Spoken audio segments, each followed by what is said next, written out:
Alright, what is going on, everybody? Welcome back. Figured I would film a little intro to this segment since we lost the footage, unfortunately. I don't know if we even filmed it or not. We lost the footage of taking the engine out of this tractor. So that was quite a few months ago now. That was back in June when I was back here. We tore this thing all down. Got the engine tore apart. I do have footage of the engine being tore apart, but I figured I would just film this little intro segment that we would roll into getting this engine all tore down. So that brings that up to speed. Here's the engine getting tore down now. Alright, what is going on, guys? Welcome back to another video. Today, teardown day for this old engine. So I'm going to try to get as much apart as I can. We're probably going to get all the front accessories off, probably going to get this manifold off, carb, maybe the cylinder head. We'll see how far we get, but yeah, we'll see about getting this distributor out too. And I'm thinking this governor's coming off. So, alrighty. I'm going to set up time lapse on this stuff. We'll get her done. Yeah, I'll update you on any surprises we find in here. Like, hopefully we don't find any, but you know, you never know what can happen.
Alrighty, so here's what we're dealing with here. So valve cover is off. We got a little bit of corrosion up here. I don't know why that one got so bad, but the rest of these are in good shape. I think that was a replacement bolt, is what it looks like. See, it was just a zinc coated grade 8 or something. This is one of the originals. So, but here you can see, I get a light up here. Oh Lord, this is just terrible. But we're dealing with some sludge. It's not terrible, but there's goo that's just, like, you can see that it's just like paste. But it's not terrible up here. It's way worse down in the bottom end of the engine. There's a lot of just goo down there that we need to address. But got the governor out. It's sitting right there. The governor shaft and everything, it's sludged up too. We'll be cleaning all that up. You can see how much sludge is in here, and just carbon, just weird wacky stuff going on in this engine. From this thing, I'm sure has never been this, I don't know, maybe my great uncle had this thing tore down because it's been rebuilt before by my grandfather and his brother.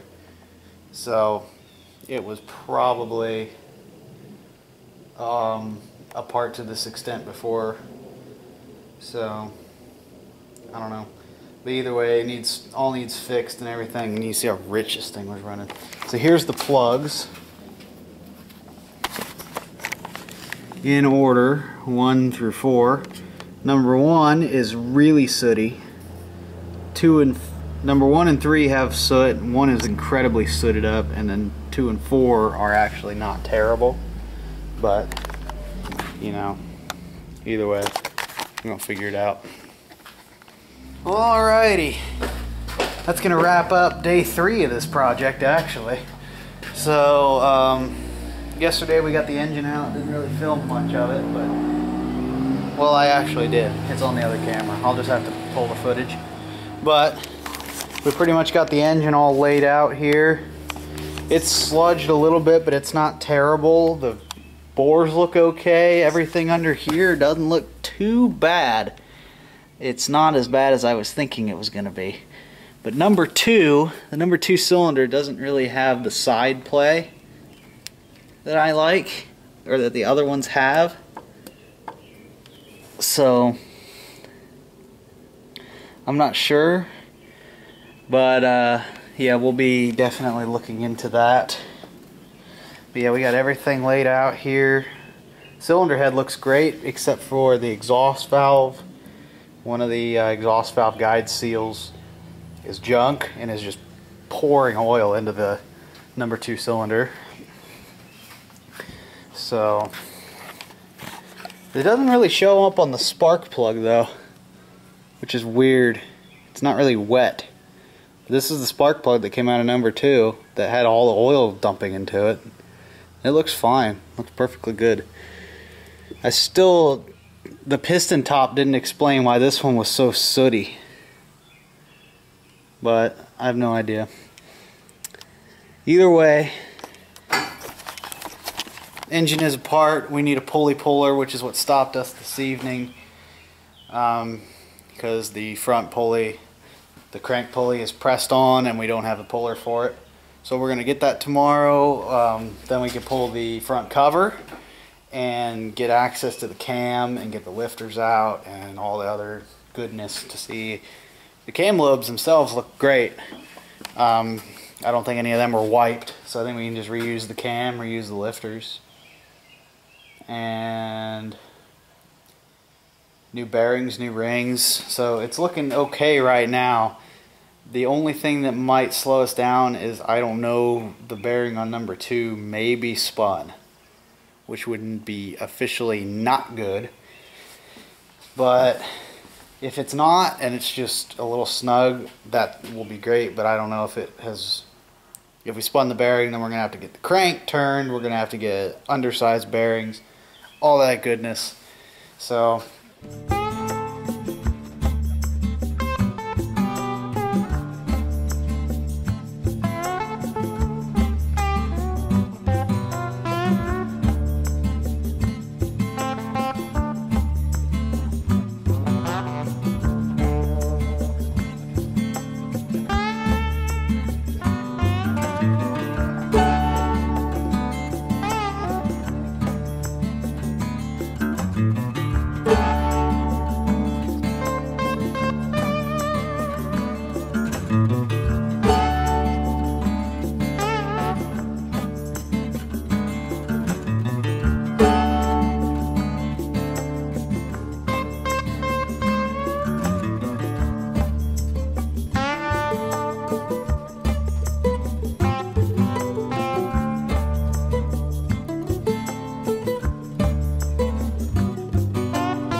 Alrighty, now that that's out of the way, let's get to where we're at today. January 1st of 2022. If you can believe that. I can't. I don't know. I'm still living in 2021 as far as I'm concerned. Yeah, other than that, let's get this all unveiled here. You may be asking, this ain't a whole engine. You're right, it's not a whole engine. It was sitting on that stand as you saw. There's the rest of the bits, and there is, you can see all the grease in there. But yeah, this engine, basically what we figured out the knock was, I don't know which one it is, one of these, the clearances were mighty loose on a lot of these actually. So it was the wrist pins, it was the piston actually, it was in the small end of the rods, which are, I'll tell you in a minute where all those are. But this was all, the clearances in here were all wore out. So basically what was happening and what our noise was, and this flash rested, is the piston was doing that whenever it would hit a power, get forced down on a power stroke, it would push it to the side. So it was just sort of wobbling around in there. So that's what our knock was. And so yeah, all the push rods and everything look good. All of those look fine. The cylinder head is still in good shape. No real major wear there, other than a valve guide that's leaking oil into a cylinder, but it's not too bad, so I'm not worried about it. And yeah, all of this looks good. Even the stud that my dad manufactured, one of these. Was it this one? No, this is just a grade 8 that we had, somebody had swapped in there, but I think it was us actually. But it corroded on us, so we're gonna have to figure out something, maybe get a stainless one or something that won't react with the that won't make a chemical reaction with this steel rocker holder. So, but anyway, all the valves are good. They all still good, nice and free. So yeah, so essentially what I decided to do, because I didn't have the resources to put the bushings for these piston pins in, so we sent the engine, we sent the short block down to Brinkley Auto Machine. He is just down the road from us. Nice older gentleman. He deals with older engines all the time, and my dad figured out his contact from a friend of ours, and he was jumping for joy to get a chance to work on this old engine. So we took it down to him, and long story short, it's been there since September, I think.